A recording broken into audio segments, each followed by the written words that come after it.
But he's coming. He's coming. I mean, we will not close the door on him. Okay.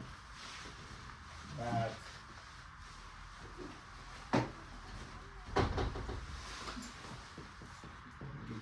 looks. But before I start with the main subject of the lecture, first of all, I want to say thank you again for coming for the second one. But as far as I understood, I was thinking there is like a small possibility that my Moscow supervisor will see this, and I want to say some acknowledgements. This lecture course is based on a course that I listened in Department of Acoustics of Moscow State University in spring 2012. So, like 14 years old. And on his lecture notes. So again, I say thank you to my former supervisor, and I hope we are ready to start. So today we will start from a formal problem statement for diffraction problem.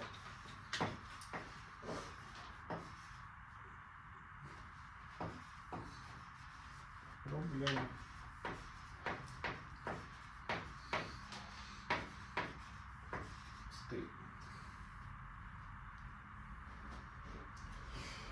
Like last time we discussed like the physical foundation for diffraction problems, and we started from acoustics. Then we arrived to Gingol's equation and kind of solved the simplest diffraction problem for a point source. But we avoided many technical details, and now I want to be a bit more formal, and I will say what we need to state a diffraction problem correctly. And we will consider different situations, but the simplest one is we just study diffraction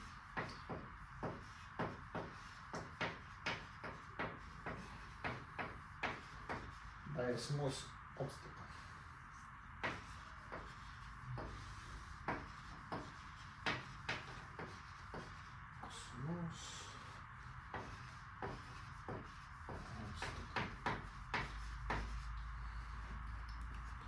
So, what do I have in mind?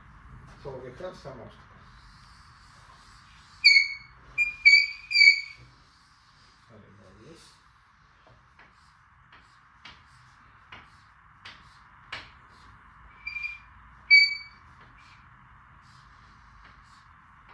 Yeah, this is a weird glassy blackboard.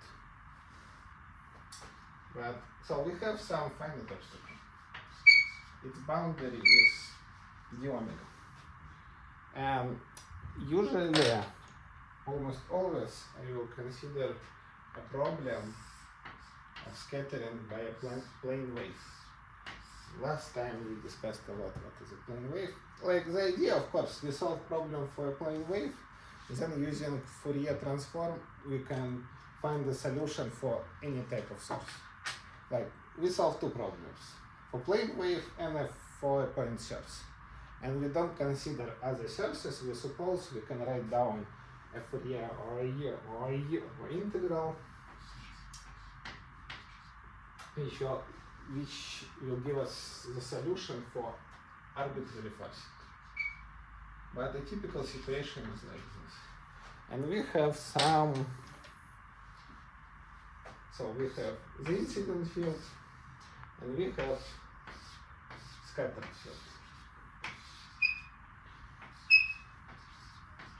This is like the picture I have in my mind when I say to people that I'm a specialist in diffraction theory. So, okay. What else do we need to put?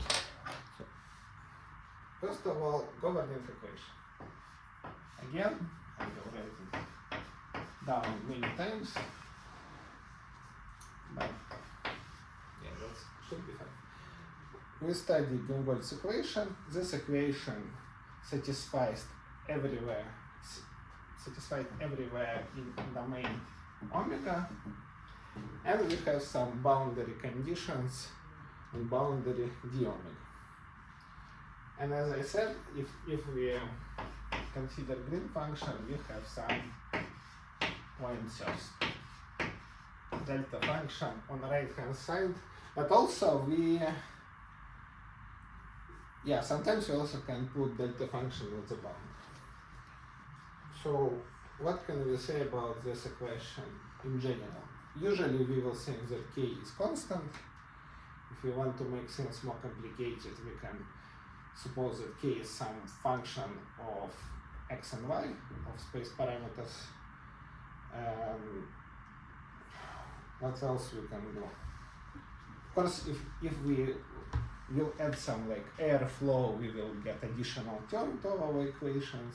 We can study elastic equations. Then we will have like a set of equations. So we will have some vector equation, like electromagnetic waves, and so on. And we are looking. So this is our total field. As we say, we have the incident field, which is known, plus scattered field. So we assume the structure. Okay, let me write down the wave again.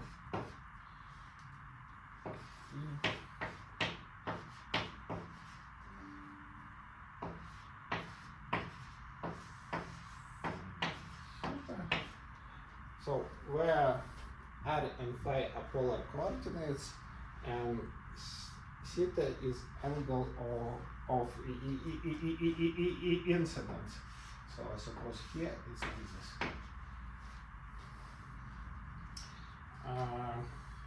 And our aim is to find U scattered. So what else we should say about this problem? Now we need to specify our boundary conditions.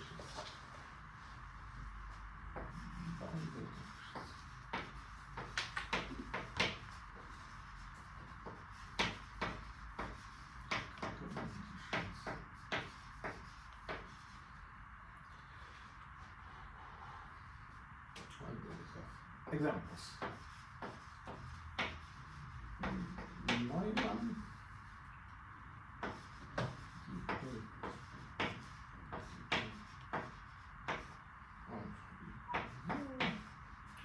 So, of course, R belongs to the, and it makes sense to rewrite them for the scattered field. Of course, it's so trivial,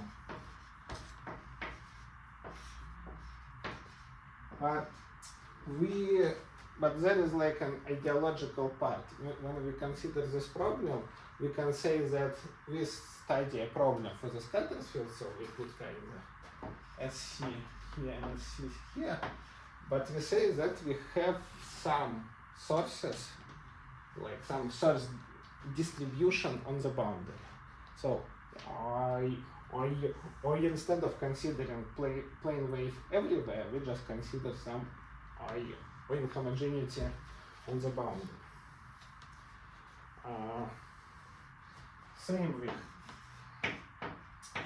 other typical conditions,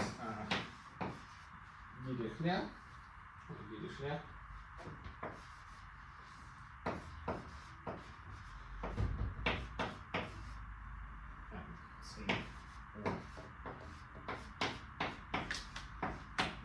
And probably we can discuss what it means physically. If we study an acoustical problem for almost any hard surface, what conditions do you think we will have if U is acoustic potential?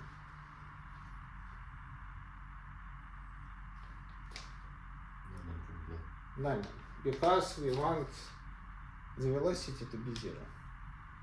Because, if you remember, like V is somehow number U.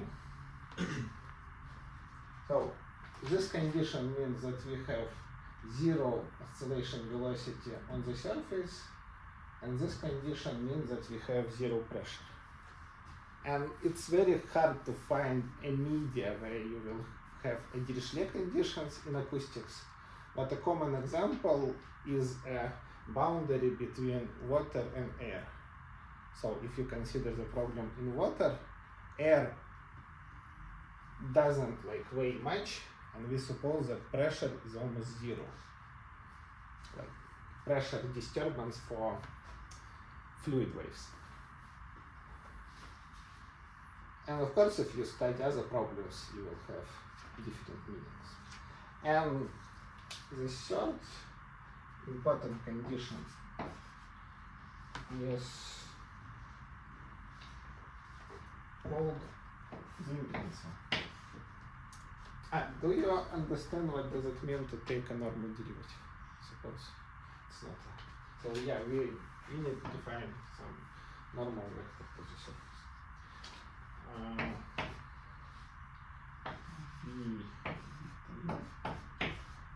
So it's some mix of Neumann and Dirichlet data. Usually this parameter beta can be linked with some attenuation on the boundary or some amplification on the boundary, depends on its value. And it usually depends on wave number. But yeah, it can be difficult. So we've got almost everything, and we need a last bit to obtain a well-posed problem that has a unique solution. And this last bit is called radiation condition. We also discussed it briefly last time, but today we'll give you a bit more formalized approach.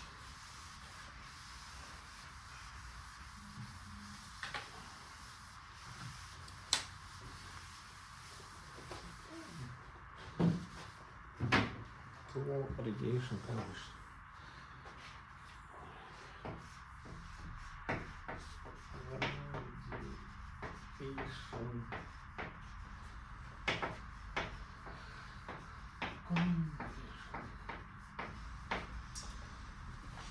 So, if we have a finite obstacle right here, we can use what is called a Sommerfeld radiation condition, and it's more or less a standard thing to do. But to use it, actually, we need to understand the following, that when we are far from the scatterer, we can present the field in the following form.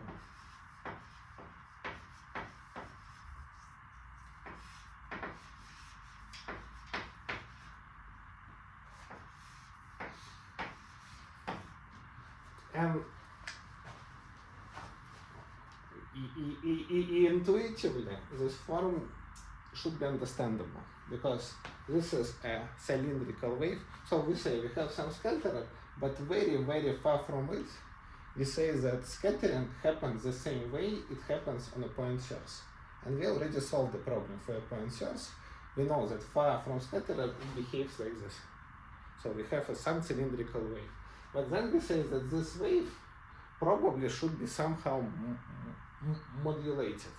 And this thing is called directivity of the scattered field. Or actually this thing has many names.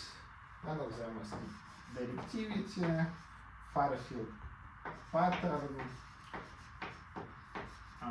diffraction coefficient also, sometimes it's called. But we kind of believe that our field should have the structure, and we actually will be able to prove it using Green's theorem.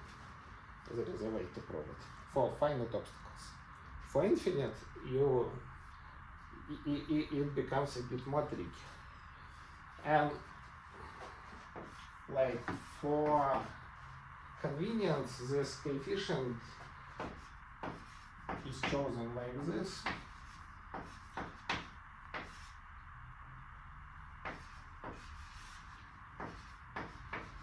So I choose it like this just to match it with the asymptotics for Hankel function for Green's function of the free field. You can open lecture 1 and you will see that Hankel function behaves like this at infinity. And okay, and then Sommerfeld condition says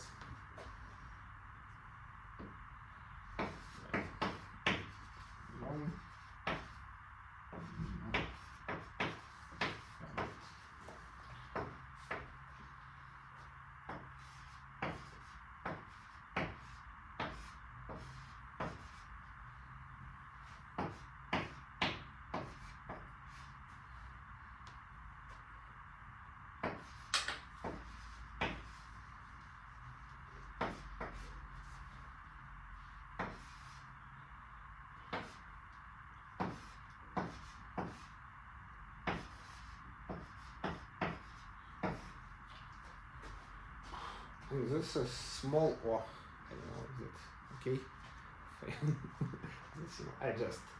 I put a dash so you won't confuse it with big O. Which that's little o with the line underneath. Yeah. Okay. Yeah, but it's like, but do you know this? Yeah, no. Yeah. I don't know how usually it's written here. Like, if it's a book, it will be written just like this. But when you do it on the blackboard, you can mistake it with a big O. So I will put a line under this.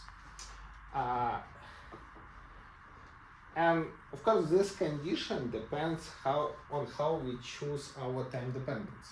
So here we also kind of have in mind that our time dependence is minus I omega t. Otherwise, we will have plus here. And we can check this thing satisfies this condition. And if we have a wave coming from infinity, it will not satisfy. Just by substitution, this thing will grow faster than the inverse root of r. Okay, and this condition is more or less fine. It's more or less simple to check, but only for finite obstacles. And then for infinite, it becomes more complicated. And that's when we start to use limiting absorption principle. And to be honest, I never use this condition. I always use limiting absorption principle. But you kind of should know it, because if you start to read papers, people might mention it.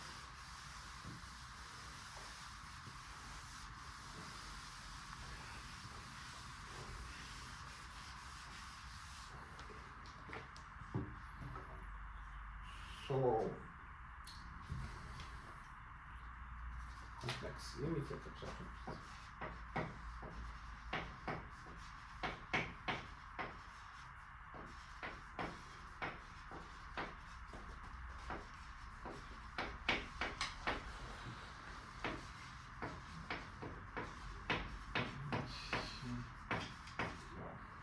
So when we start to have problems, consider an semi-infinite scatterer. I will draw it like this. So this scatterer doesn't have sharp edges, but it's like a very long wedge. And for example, if we have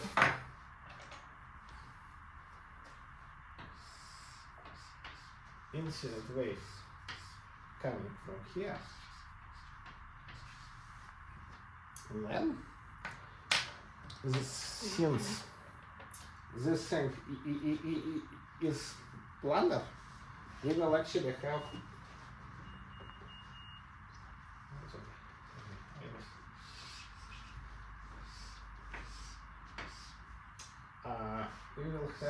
some reflected field plus kinda some scattered field, just by applying a usual geometrical theory of diffraction.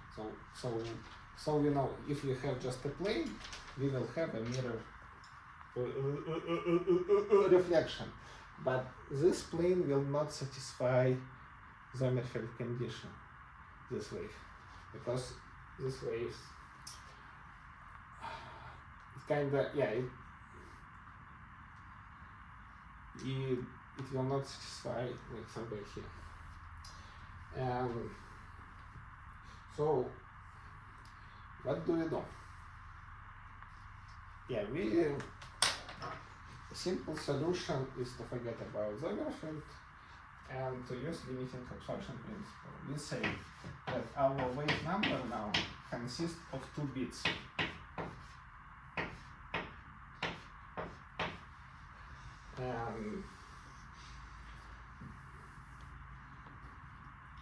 So this is like a real part of wave number, sum of number, and this thing is very small, and eventually we will consider a limit. And here again, since I put here plus and I consider this thing positive, I have also in my mind a dependence on time like this. So physically this k double prime corresponds to attenuation E in the media, and of course this wave will decay at infinity. So what I say, let's consider this problem, and like formally now we have family of problems,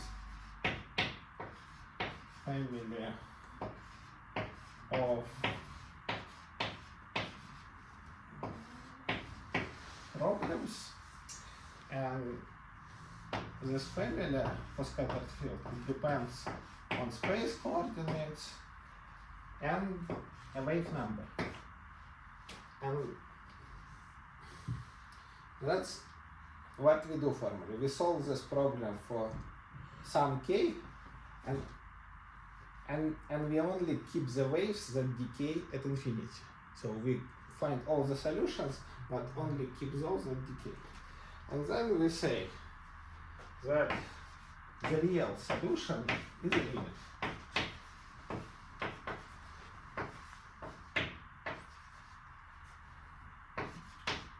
The imaginary part tending to 0.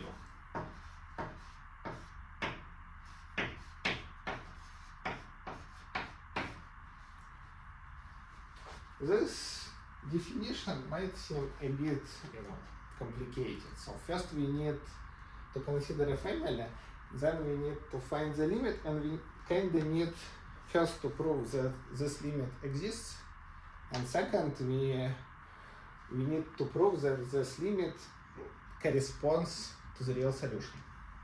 Of course we want to be doing this, but we discussed a bit why, but maybe we will discuss later also why this limit corresponds to the real solution. But like formally it's not obvious, so that's something you need to prove. But at this point you just believe me, and we can demonstrate that it's a good thing again on a Hankel function. So we did it also last time many times. But what happens with Hankel function of the first kind if we substitute this? It starts to behave like this.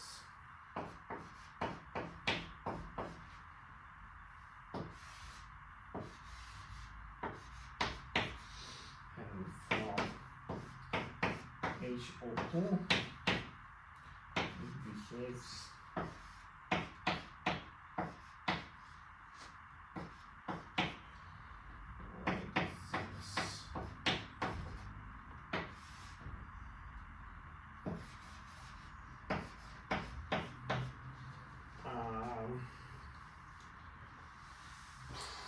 so this thing decays because of this part, and this thing grows.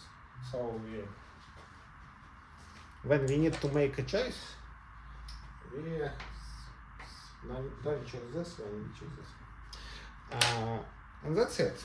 Once we have our radiation condition, boundary condition, governing equation, we have a well-posed problem that has a unique solution, which is nice. But that's not the end of the story. You also need to apply the limiting absorption principle with a care. Because I can show you a situation where formally it also fails. There is some way around, show you one. So now we kind of consider the same problem, but let the incident wave come from here.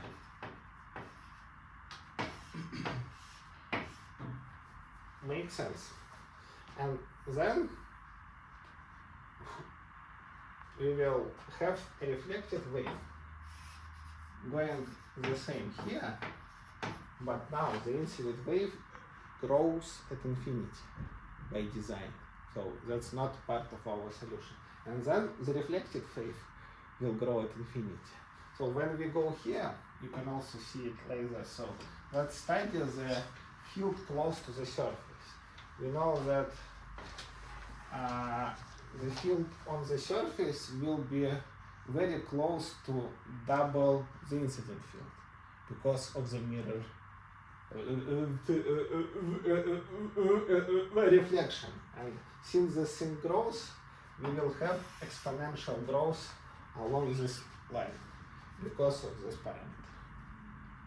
And that's bad. So we cannot use formally limiting absorption principle, and we need to do something else.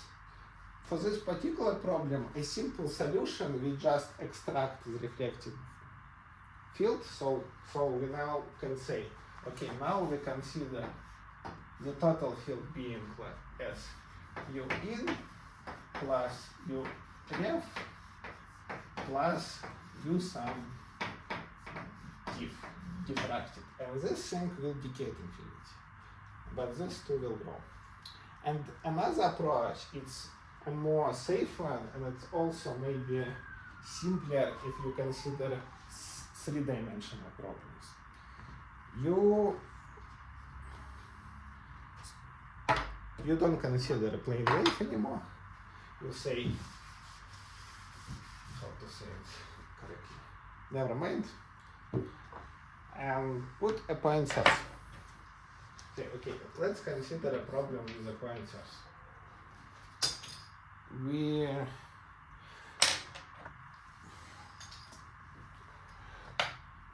With a point source, we will define some distance to the origin, some angle,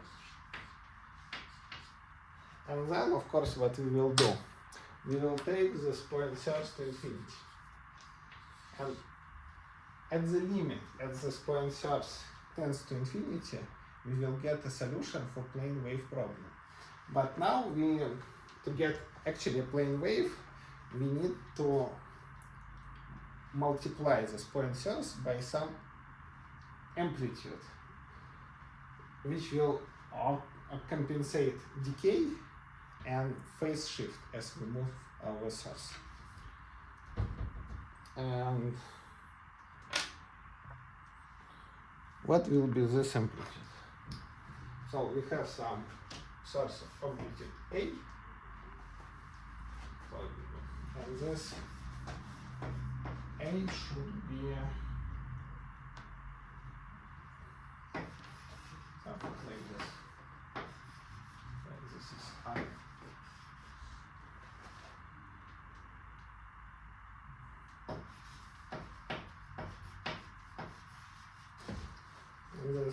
And that's it. This thing compensates decay, and this thing compensates phase shift. And then we continue more or less. We do almost the same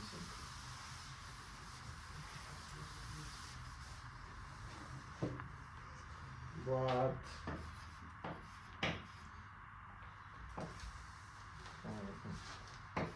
now we consider that double limit.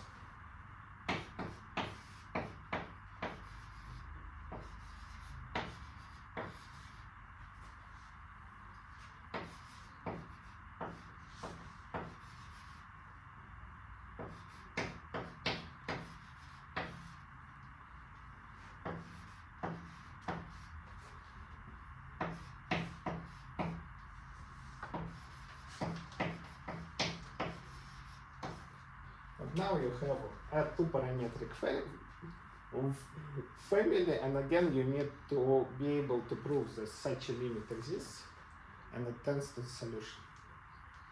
But that's what people do, and that's what Smyslyaev did. Smyslyaev, Babbage, and Bulgarev, they did it for cone problem. So that's how they imposed radiation condition. Like we have an alternative wave also based solely on limiting absorption principle, but it requires some additional mathematics, some additional algebra. Okay, but anyway, we imposed it and now we have a unique solution. Let's make things slightly complicated. So, like usually a typical diffraction problem has an edge. So let's consider what happens if we consider obstacles with edges, with sharp corners or edges. The simplest one is a half plane. So let's consider a half plane. Let it satisfy Neumann boundary conditions on both sides. And we put our 0 here. And that's how we define polar coordinates. And again, we solve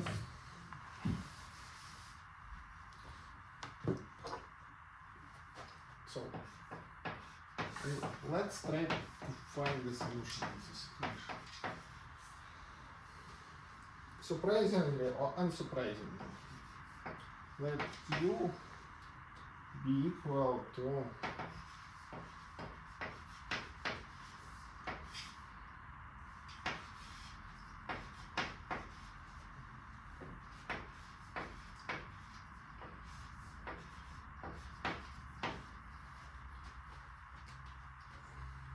one can check just by substituting it into the equation and boundary condition that this thing is the solution of the problem, which is a problem for us because we have some solution of this problem without any forcing.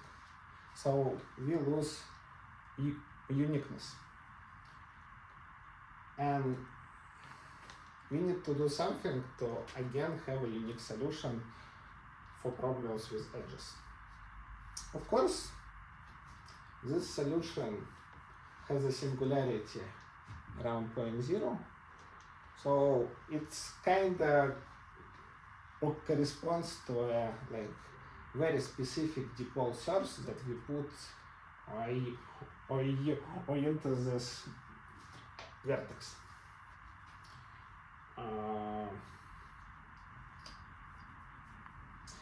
And we need to introduce some condition which prohibits such point sources. This condition is called Meixner condition. Meixner condition.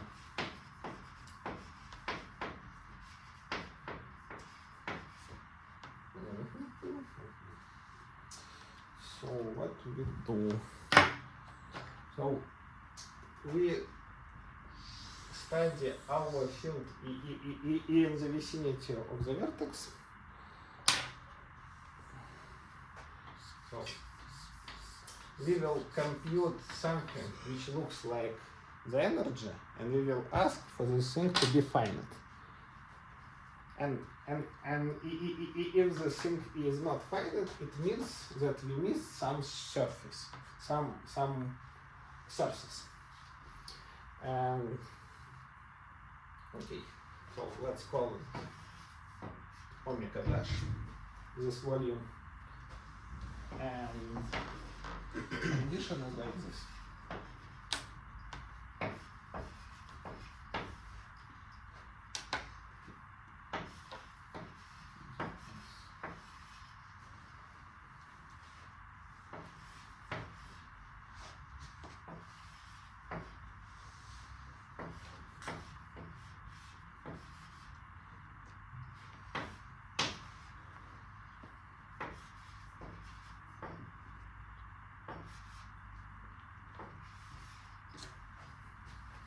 So this thing is kinda a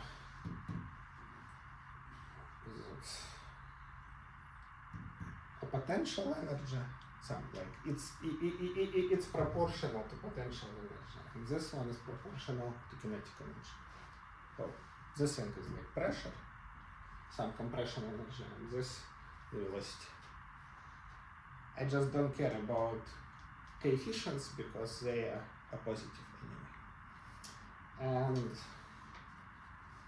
which of these two this thing violates? Your guesses?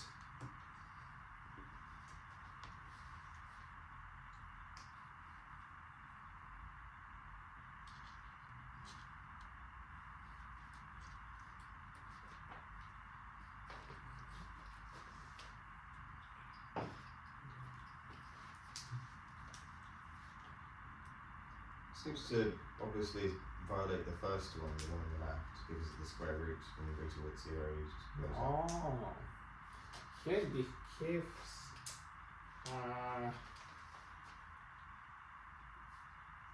Here it behaves as. It behaves like 1 over square root. Because Yep. It would be 1 over square root squared, wouldn't it? it will be like 1 over the square root square and then square root. Taken one Oh, side. yeah. So it has a singularity, but this singularity is integrable. And here we take a derivative once more, and this thing behaves as. And this singularity is not integrable. At 0. Okay.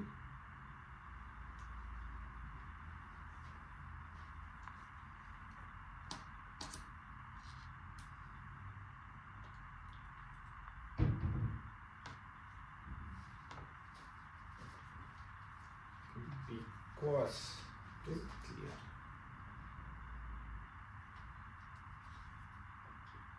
And this one, so let's. So this one behaves as 1. Oh, so this one behaves. Yeah, I know that this one behaves as a constant, but here ds behaves as f d theta. So this one is just a constant, and this one behaves as r minus 3 after we squared it, and this one is r d like dr. And after this one still behaves as r minus 2, which is not integrable. Better than this. If you do you follow up to now? Okay, Minus 2. what? Minus. Yeah, plus 2. So. Okay. So how many pictures?